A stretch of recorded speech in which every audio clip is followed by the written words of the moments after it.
जय हिंद दोस्तों। आज के इस इम्पॉर्टेंट लेक्चर में हम सभी डिस्कस करेंगे G7 शिखर सम्मेलन 2026 से रिलेटेड इम्पॉर्टेंट क्वेश्चन। तो आप इस वीडियो को लास्ट तक जरूर देखिएगा। लास्ट में आपसे क्वेश्चन पूछा जाएगा जिसका आंसर कमेंट बॉक्स में बताना है। दोस्तों, आप स्टडी करके ऐप को भी इंस्टॉल कर लें। वहाँ पर आपको PDF, e book, test series, बहुत सारे कोर्स मिल जाएंगे, तो इनका यूज जरूर करिएगा। स्टडी कर ऐप को अगर आप इंस्टॉल करना चाहते हैं तो इसका लिंक डिस्क्रिप्शन बॉक्स में दिया गया है, या फिर आप अपने प्ले स्टोर पर जाएं, स्टडी कर सर्च करेंगे तो आपको ऐप मिल जाएगा और वहाँ पर आपको कोर्स, PDF वगैरह ये सभी मिल जाएगा। तो चलिए पहला और इम्पॉर्टेंट क्वेश्चन डिस्कस करते हैं। पहला क्वेश्चन है 52वां G7 शिखर सम्मेलन 2026 कहाँ आयोजित किया गया है? आंसर हो जाएगा एवियन में। तो एवियन कहाँ है? फ्रांस में। तो फ्रांस के एवियन में 52वां G7 शिखर सम्मेलन हाल ही में आयोजित किया गया है। तो इस बार G7 शिखर सम्मेलन का कौन सा संस्करण आयोजित किया गया है? 52वां संस्करण आयोजित किया गया है और इसका आयोजन एवियन फ्रांस में हुआ है। 15 से 17 जून 2026 तक इस सम्मेलन का आयोजन किया गया है और इसकी मेजबानी फ्रांस ने की है। तो जो फ्रांस के राष्ट्रपति हैं इमैनुअल मैक्रोन, उनके द्वारा इस सम्मेलन की मेजबानी की गई है। दोस्तों, इसमें कौन कौन से सदस्य शामिल हुए हैं? तो इसमें Canada, France, Germany, Italy, Japan, United kingdom, America और इसके अलावा इसमें यूरोपीय संघ भी शामिल हुआ है। और विशेष आमंत्रित देश के रूप में भारत को शामिल किया गया है, जिसमें हमारे प्रधानमंत्री मोदी जी शामिल हुए हैं। ब्राज़ील, इजिप्ट, केन्या, दक्षिण Korea, Qatar, Syria, Ukraine, UAE, ये सभी इसमें विशेष आमंत्रित देश के रूप में शामिल हुए हैं। दोस्तों, भारत की भूमिका की बात करें तो भारत विशेष अतिथि यानी आउटरीच पार्टनर के रूप में शामिल हुआ है। ठीक है। और भारत इस सम्मेलन में 13वीं बार शामिल हुआ है और भारत की ओर से अटल बिहारी वाजपेयी जी 1 बार, मनमोहन सिंह जी 5 बार और नरेंद्र मोदी जी 7 बार शामिल हुए हैं। अभी 7वीं बार वो शामिल हुए हैं। दोस्तों, जो G7 शिखर सम्मेलन 2026 से इसका एजेंडा क्या है, इसके मुद्दे क्या हैं? तो इसका जो मुद्दा है वो है अमेरिका ईरान शांति समझौते पर आगे की रणनीति, यूक्रेन युद्ध और सुरक्षा, इसके अलावा वैश्विक आर्थिक असंतुलन एवं सप्लाई चेन और आर्टिफिशियल इंटेलिजेंस गवर्नेंस और साइबर सुरक्षा, और इसके अलावा दोस्तों जलवायु कार्रवाई और ऊर्जा सुरक्षा, ये इसके मुद्दे हैं। इन सभी मुद्दों पर इस सम्मेलन में बात की गई है। अगला क्वेश्चन है G7 का पूर्ण रूप क्या है, यानी G7 का फुल फॉर्म क्या है? तो G7 का जो फुल फॉर्म है वो है ग्रुप ऑफ 7। ठीक है। तो ग्रुप ऑफ 7 इसका फुल फॉर्म है, एग्जाम में पूछा जा सकता है। तो G7 या ग्रुप ऑफ 7 एक अंतर सरकारी राजनीतिक और आर्थिक मंच है।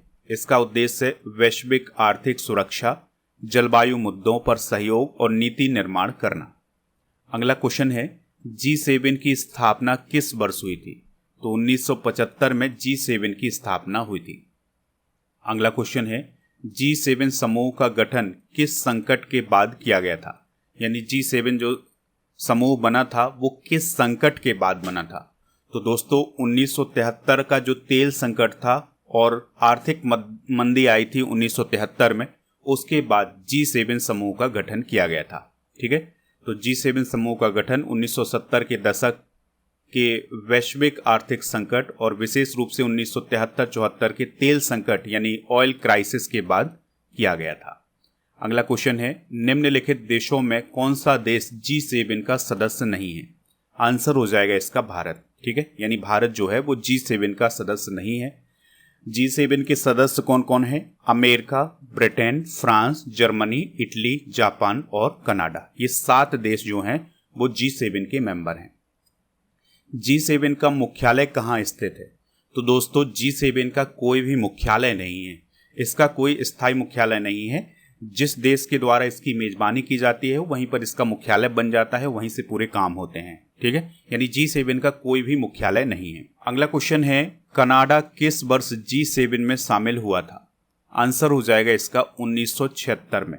ठीक है। तो 1976 में जो कनाडा है वो G7 में शामिल हुआ था। तो यहाँ पर आप बात को समझिएगा, जब G7 की शुरुआत हुई थी तब शुरुआत में यानी 1975 में इसमें केवल 6 देश शामिल थे। वो 6 देश कौन कौन से थे? France, Germany, Italy, Japan, UK और अमेरिका। ठीक है, तो ये 6 देश शामिल थे। इसके बाद 1976 में इसमें कनाडा शामिल हो गया, तो जो G6 था वो क्या बन गया? G7 बन गया। अगला क्वेश्चन है, वर्ष 1997 में किस देश के शामिल होने पर G7 G8 बन गया था? तो देखिए यहाँ पर आप बात को समझिएगा, जब 1975 में इसकी स्थापना हुई थी तब उसमें 6 देश शामिल थे। फिर 1976 में कौन शामिल हो गया? कनाडा, तो इसमें 7 मेंबर होंगे, तो ये G7 हो गया। फिर इसके बाद 1997 में एक और देश शामिल हुआ था, वो था रूस। ठीक है, तो 1997 में रूस शामिल हुआ था, तो ये बन गया था G8। किस वर्ष रूस को G8 से निलंबित किया गया था? तो देखिए 1997 में रूस शामिल हो गया था, फिर इसके बाद इसे 2014 में G8 से अलग कर दिया गया, तो G8 जो था वो फिर से G7 बन गया। तो रूस को G8 से 2014 में निलंबित किया गया था क्योंकि उसने यूक्रेन के क्रीमिया क्षेत्र का अधिग्रहण किया था। इसके बाद G8 फिर से G7 बन गया था। ठीक है, तो रूस ने यूक्रेन के क्रीमिया क्षेत्र पर अधिग्रहण कर लिया था जिसका विरोध हुआ और फिर रूस को G8 से अलग कर दिया गया और फिर ये G7 बन गया। अगला क्वेश्चन है, निम्नलिखित में से कौन सा संगठन G7 की सभी बैठकों में भाग लेता है? आंसर हो जाएगा यूरोपीय यूनियन, यानी कि जो यूरोपीय संघ है वो G7 की सभी बैठकों में भाग लेता है। अगला क्वेश्चन है, G7 का पहला शिखर सम्मेलन कहाँ आयोजित किया गया था? आंसर हो जाएगा इसका रामबोइलेट, फ्रांस में। तो रामबोइलेट, फ्रांस में G7 का पहला शिखर सम्मेलन आयोजित किया गया था 1975 में, और इसकी मेजबानी की थी उस समय के फ्रांस के राष्ट्रपति वैलेरी जिस्कार d'Estaing ने। अगला क्वेश्चन है, G7 देशों में दुनिया की लगभग कितनी प्रतिशत आबादी निवास करती है? आंसर हो जाएगा 10%। अगला क्वेश्चन है, G7 देश वैश्विक GDP का लगभग कितने प्रतिशत हिस्सा बनाते हैं? आंसर हो जाएगा लगभग 30 से 40%, यानी कि जो G7 मेंबर हैं उसके अंतर्गत जो ग्लोबल GDP है उसका 30 से 40% आता है। अगला क्वेश्चन है G7 शिखर सम्मेलन की अध्यक्षता कैसे तय होती है? तो सदस्य देशों के बीच वार्षिक रूप से घूमती है, यानी कि इसका मतलब ये हो गया कि हर साल ये जो अध्यक्षता है वो बारी बारी से जो G7 के मेंबर हैं उनके बीच में घूमती रहती है। ठीक है, अगला क्वेश्चन है, सदस्य देशों के पास दुनिया की कुल संपत्ति का लगभग कितने प्रतिशत है? तो 60% से अधिक है। अगला क्वेश्चन है, G7 का अध्यक्ष देश क्या करता है? तो G7 का जो अध्यक्ष देश होता है वो एजेंडा तय करता है और बैठकों का आयोजन करता है। जैसे 2026 में फ्रांस इसका अध्यक्ष है, तो फ्रांस ने ही एजेंडा तय किया होगा कि किन मुद्दों पर चर्चा होगी।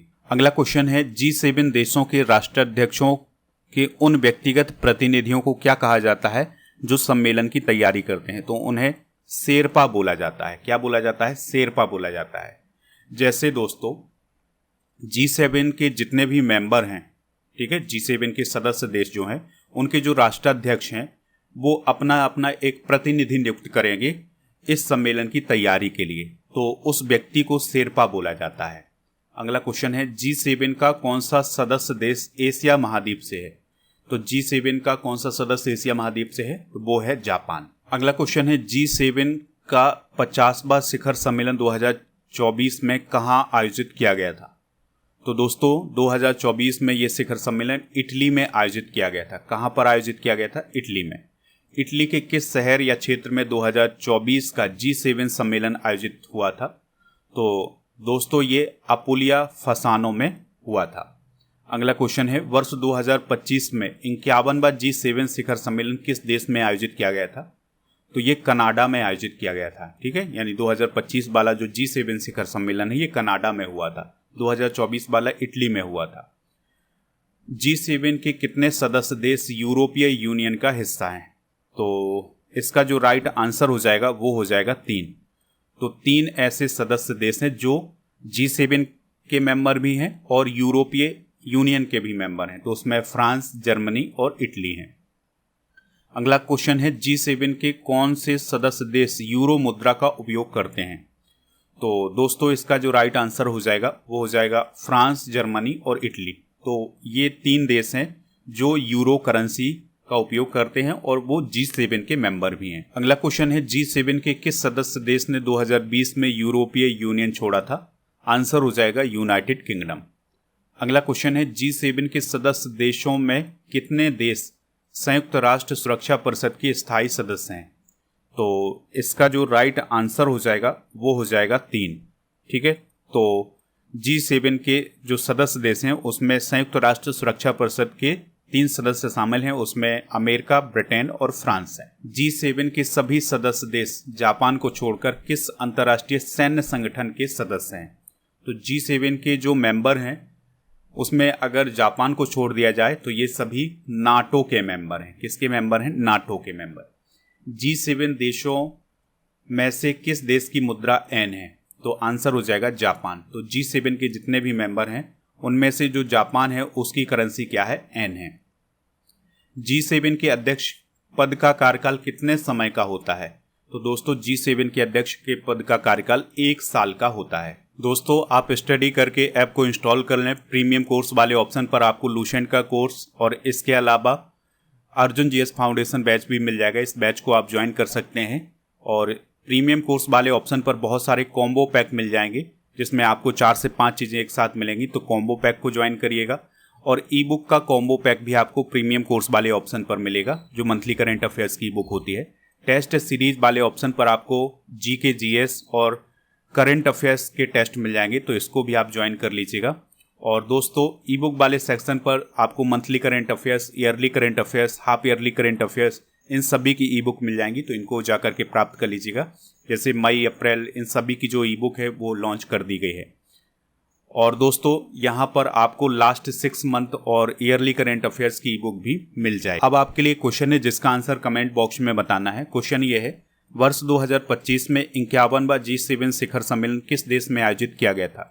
जो भी इसका राइट आंसर हो कमेंट बॉक्स में हमें जरूर बताइएगा। हमारे टेलीग्राम चैनल को ज्वाइन कर लें जिसका नाम स्टडी कर ऑफिशियल है और ऐप पर ई बुक वाले सेक्शन पर आपको जीके, जीएस की ये सारी ई बुक मिल जाएंगी, तो इनको प्राप्त कर लें। और दोस्तों हमारे जितने भी सोशल मीडिया प्लेटफॉर्म हैं उन पर भी हमें फॉलो कर सकते हैं। इन सभी का लिंक डिस्क्रिप्शन बॉक्स में दिया गया है। और ऐप पर एक टेस्ट पास वाला ऑप्शन मिलेगा जहां पर आपको 4000 से ज़्यादा टेस्ट मिल जाएंगे 1 साल की वैलिडिटी के साथ और हर एक एग्ज़ाम के लिए टेस्ट आपको यहां पर मिल जाएंगे।